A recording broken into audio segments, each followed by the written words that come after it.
On today's episode, I'm going to interview fantasy author H.M.Long, whose novel Hall of Smoke came out last January. Hannah actually used to live in Germany, so today we're going to talk about books, Deutschland, and a whole lot more.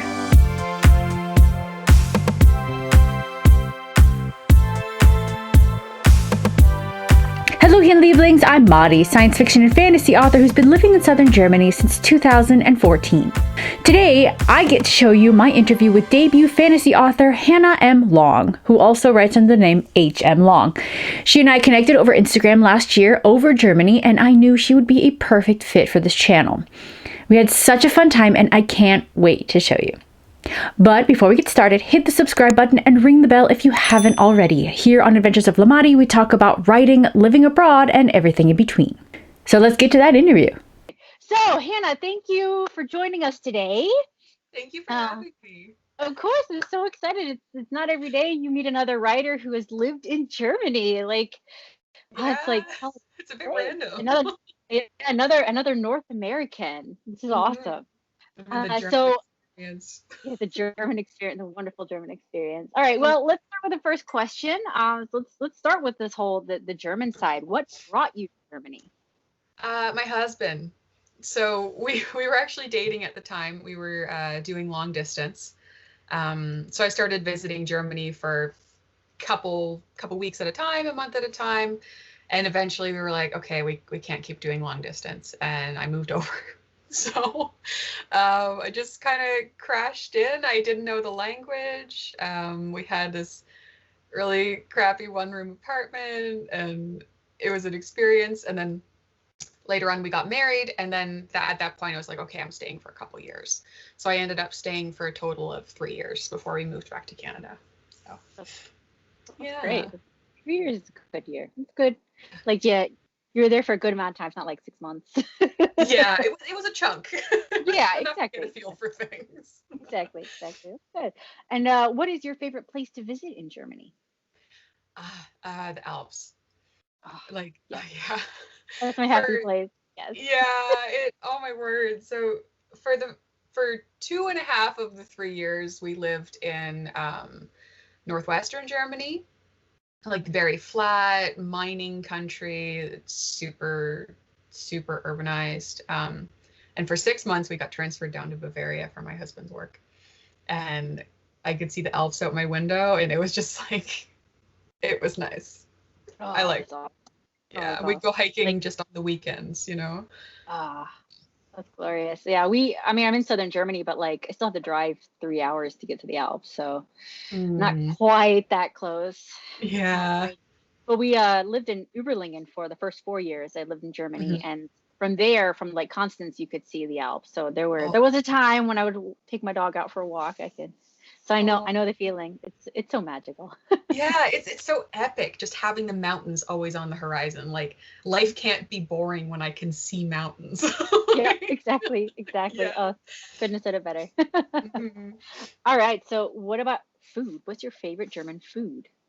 Okay, I'm probably still gonna say it wrong. So I lived in Germany for 3 years, but my German's terrible. So Baumstreitzel, you get it at the German, at the Christmas markets, and it's it's pastry wound around like a thing of wood, like a branch. Okay. And then they toast, they roast it in the oven, and then roll it in cinnamon sugar. Oh yeah. I've not seen that in the South. Oh my gosh. I heard it's Hungarian. Okay. But I've always found it at the Christmas markets. Oh, so, that's awesome. Yeah.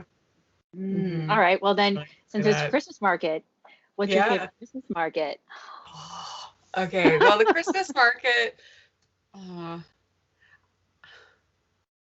they're all beautiful. I really did enjoy the Christmas market, and we lived in a city called Bochum, and the Christmas market there was smaller, but because it was where we lived, I don't know, I had such an attachment to it, because every day I'd go and write at Starbucks in the middle of the town, and I'd walk through the Christmas market. So it just had this very homey and familiar feel. So I did enjoy that. And they always had a small medieval section around this old 13th century church. And I loved that. So. Oh, that's awesome. Oh, yeah. That's so inspiring. I love it. It's great. Yeah. I really love the Christmas markets. They're my favorite thing Oh, about Germany, they besides the are. Yes, yeah. yes, yes, yes. So I guess between those things, what do you miss the most about Germany? Um, Probably I think the food. I miss having bakeries on every corner with Ah, like yeah. really fresh, good bread. Like it's Mhm. really I woke up the other day like craving fresh bread from a German bakery. Like the first thought in my mind that day. Um, Oh, yeah. so I do miss that. And I mean, food is also way more affordable, I find, over there than it is here. Um, so, mhm. Yeah, when I go back, it's always, it goes like straight to the bakery and probably a bad habit, but like, Oh, whatever. Good, yeah. like that fresh bread. There's just nothing like it. It's the same back home. Like well, back home, like when I go back to the States as well. We do have a German bakery in Indianapolis, Yeah. so if we really want something, then we can get it, even though it's like 45-minute drive. But you know what? For fresh bread, you make it work. Yeah. Yeah. Yeah. Absolutely. Awesome, awesome. Well, yeah, I only had a few questions about Germany, but I figured now we can. You had mentioned about writing in Starbucks. So, Mhm. well, actually, we probably should have started our entire interview with this. So, why don't you tell us a little bit more about yourself? Well, this okay. is what this is what I get for writing my questions like not in order. It's totally fine. So I'm Hannah. I'm a Canadian. I'm married to a German, and we lived in Germany for a while. Um, while I was there, my husband encouraged me to kind of just pursue again my dream of becoming a writer. So I used all that free time I had because I was unemployed in a foreign country to start just writing novels. And I had written some before, um, but I finally just had the time to really focus. So I did that. And so now I'm an author. And my book, Hollow Smoke, which is also behind you, just Yes, came I'm out right there. a couple weeks Yay. ago from So, Titan Books. And it's pretty awesome and super surreal mhm. to see it at this point. And I have a second book. It's not a sequel, but it's set in the same world with similar characters and some of the same characters. Coming out in the beginning of 2022. And it's called Temple of No God. So that's on its way, and I'm hoping for cover and stuff soon. So we'll That's see. so cool. Yeah. That's so cool. Mhm. And that's pretty much me. I live on some acreage up north in Ontario, a couple hours north of Toronto, and we have a little cabin, and basically are just hiding away from the pandemic here, just having a quiet little life up here. So That's awesome. Your Instagram is just so, oh, it's definitely a highlight of the day. I'm like, oh, what lovely Aw, Canadian like piece of nature am I going to see today? I'm so glad. I really enjoy photography. In another life, I would have wanted to be a photographer. So I mean, I'm obviously fairly amateur, but I like taking pretty pictures of my backyard. So yeah, Why not? Yeah, yeah, why yeah. not? Yeah, gives me something to post, and hopefully people Yeah, enjoy it too. So exactly, exactly. That's yeah, awesome. So why don't you actually tell us a little bit more about your book? okay. Well, Hollow Smoke is about Hessa. This on the cover. Hessa is a warrior priestess of the goddess of war, and she was instructed by her goddess to kill a traveler coming through her village, and she didn't do it. She decided not to. So she's cast out and exiled, and the book opens with her alone on a mountainside, praying for forgiveness and a second chance to again kill this traveler, make up for the wrong that she's done, and so she can come out of exile. But while she's gone, raiders annihilate her whole village, and everyone she loves is killed, which then ups the stakes because as she's exiled and in disfavor from her goddess, she can't rest after death in the high halls with her family, who she's now lost. So she'll never see them again.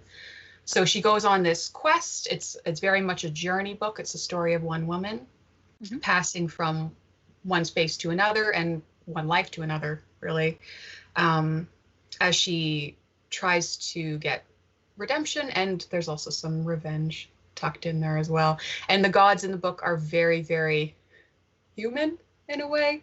Mm-hmm. They're very fallible, they're mortal, they're there physically, like you cut them, they bleed.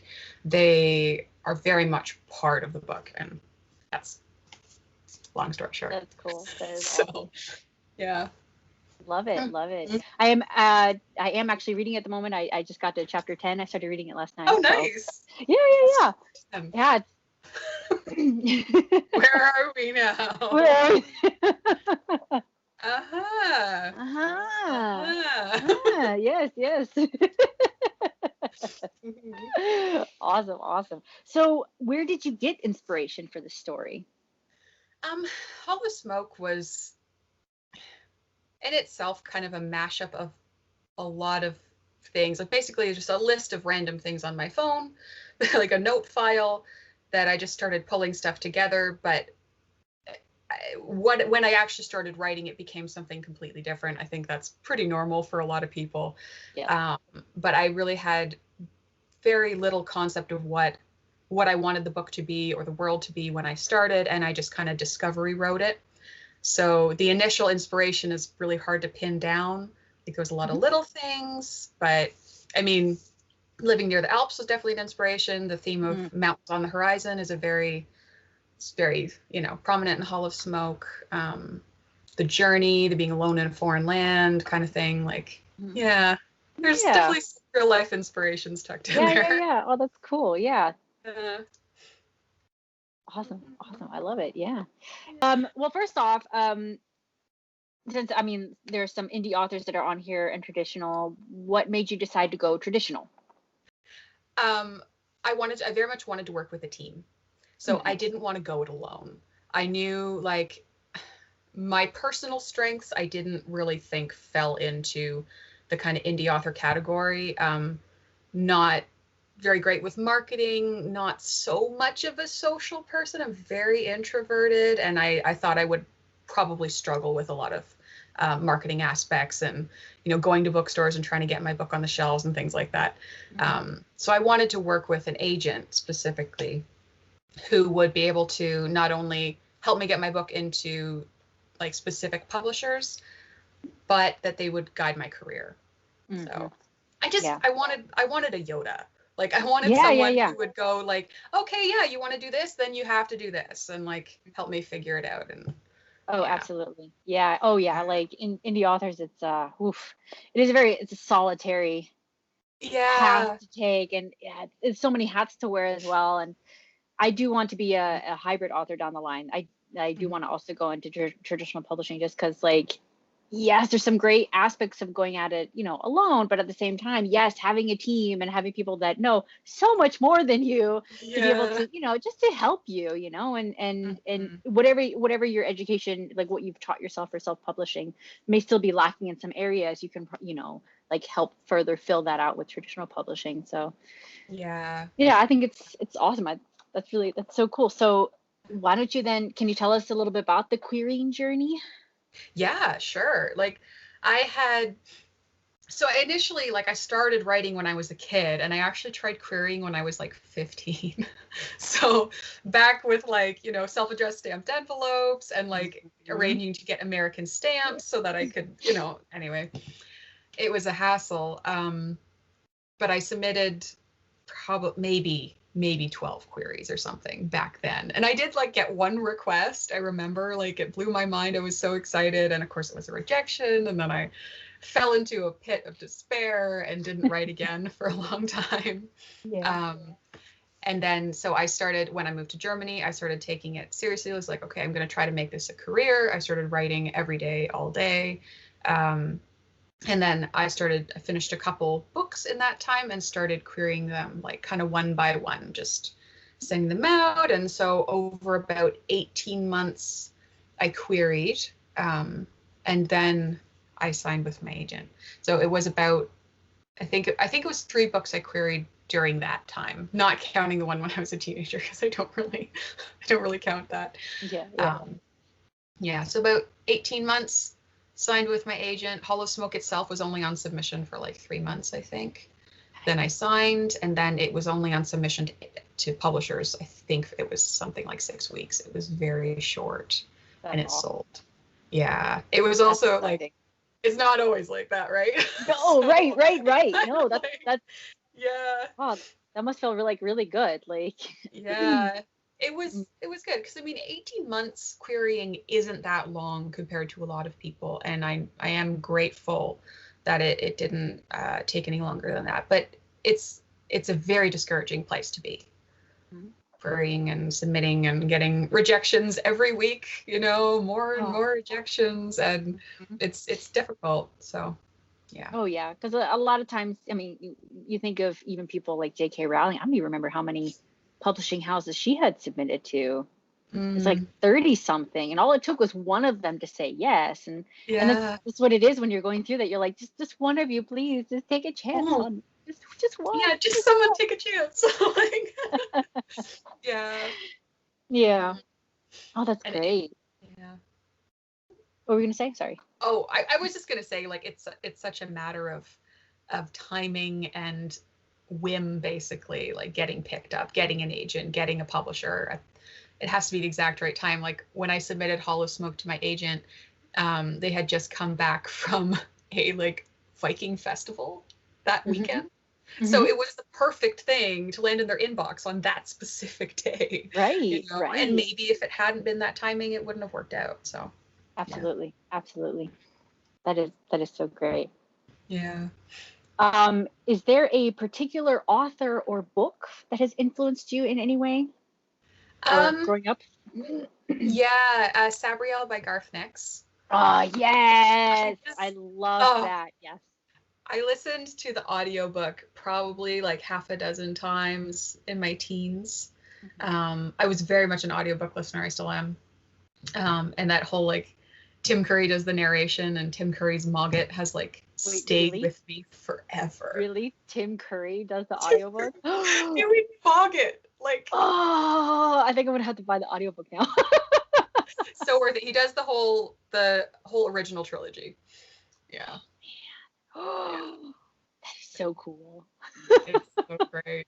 And I always, particularly Sabriel's character always stuck with me, and Lyriel the same in the later books. Just because she was a lot different than the female characters I was seeing in young adult literature. I really struggled to read books about girls because I always found I didn't connect with them, or I felt like they were really flat, or just they weren't me. Um, so I really loved like Sabriel and her strength, and she was vulnerable but very, very strong and determined, and skilled, and Mogget. So Margaret, yes. Oh Mogget. man. I Yeah. think I need to reread those books on top of like some other books I need to reread. There's always a stack of There's rereads, always right? stuff. I Like, said, "Where's my copy?" Oh yeah, my copy is actually right. You can't even see them. They're back here. oh, I can see them. You can see them. My I know poor those Lyrial spines. is water. My poor Lyrial is water damaged. Oh. Yeah, it's very old. This copy is. I had to think how old I am. Hold on a minute.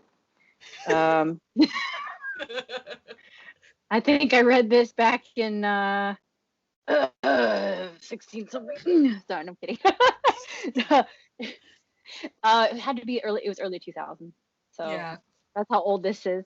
About 20 years old. This book, and yeah, I think I I have the still love. same editions. Yeah.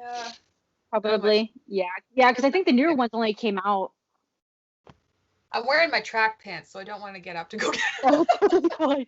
I'm wearing some very shapely leggings that I don't think got. Uh-huh. Yeah, Oh dear. it leaves very little to the imagination. This is the good thing about working from home.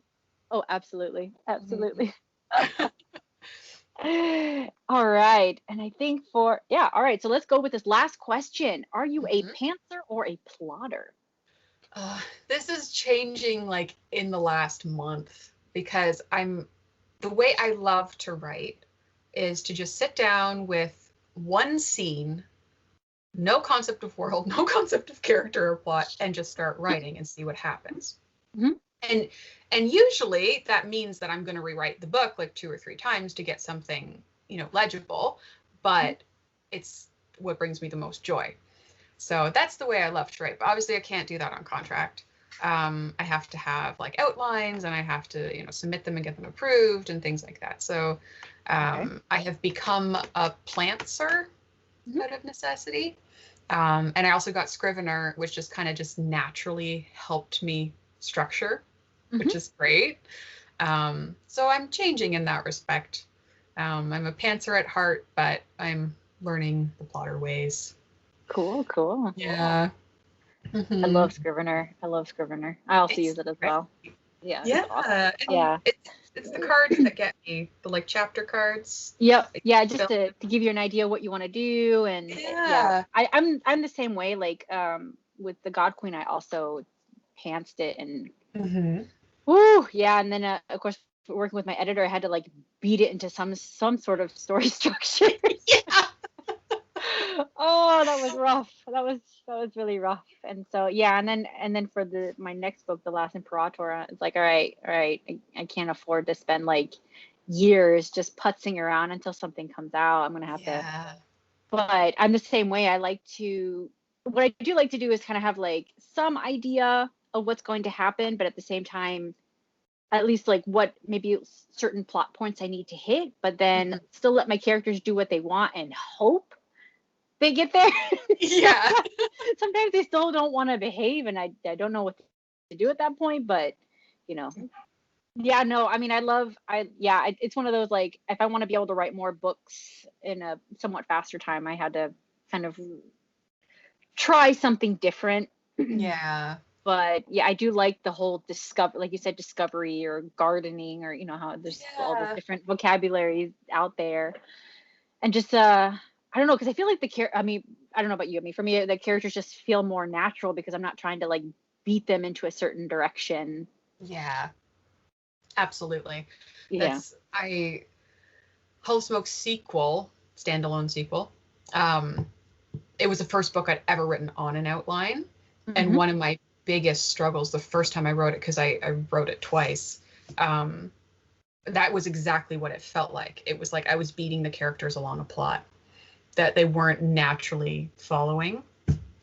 So I had to kind of break it, put the outline aside, and then write it again with letting the characters move a little more. And that started to work, but it was very much a learning process. I'm sure. Yeah. So yeah, that kind of, okay, so this is not a question that I had written, but I'm very interested. So you're saying for your sequel, now that I know with sequels you usually have to work with deadlines, but I didn't realize you actually had to submit like an outline and get that approved. So like they need to have a basic idea of what the story is going to be before you even write it, I'm assuming then. Yeah, like when we originally submitted, when we submitted Hall of Smoke, we sold it as a 2-book deal. So they had a basic pitch for book 2. I think it was maybe half a page. I don't think it was very detailed. Okay. It's basically what you see on the back of the book. And then what I did was I sent a chapter by chapter outline. I'm not going to do that again because that was too much for me. That was where I hit the problems with it being too structured and the characters like not being characters.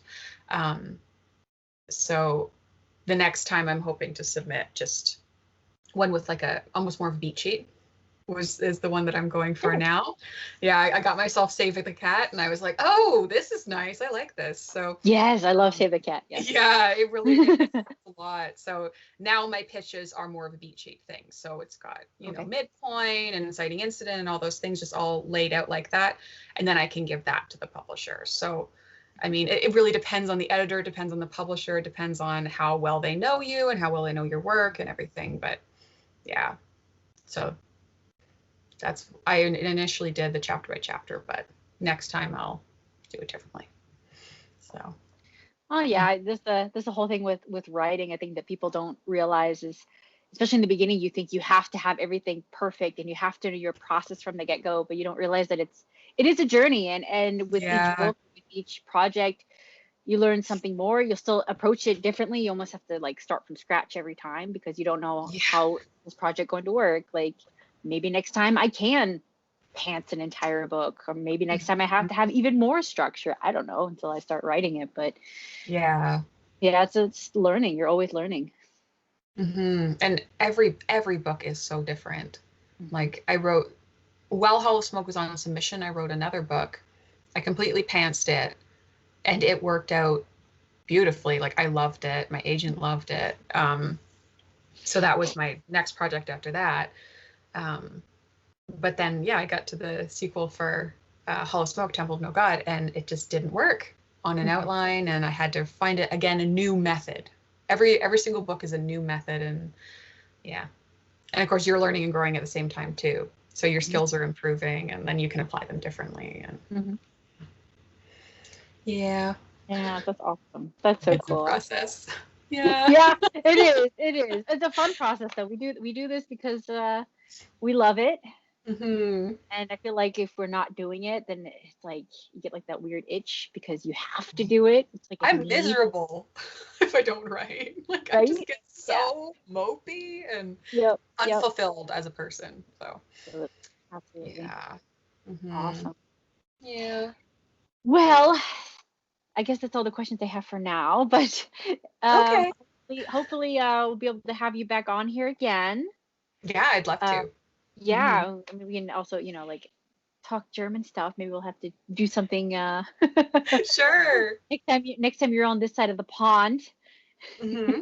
Which, I mean, COVID willing, will be this year. Exactly. Yeah, drücken die Daumen, right? Yeah. Press our thumb. Press our thumb. Yeah. Anyway, so yes, thank you, Hannah, and guess Thank you. back to the studio.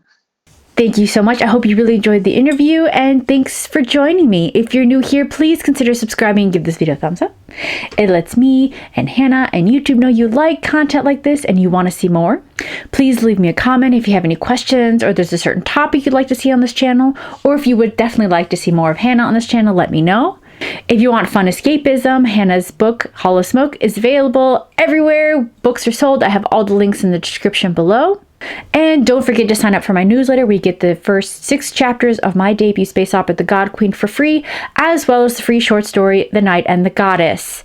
Also, if you have read either my work or Hannah's work, please leave a review. It really helps us authors out, and it's free to do so.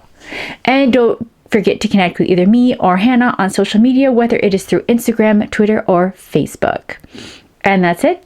Until next time, adi!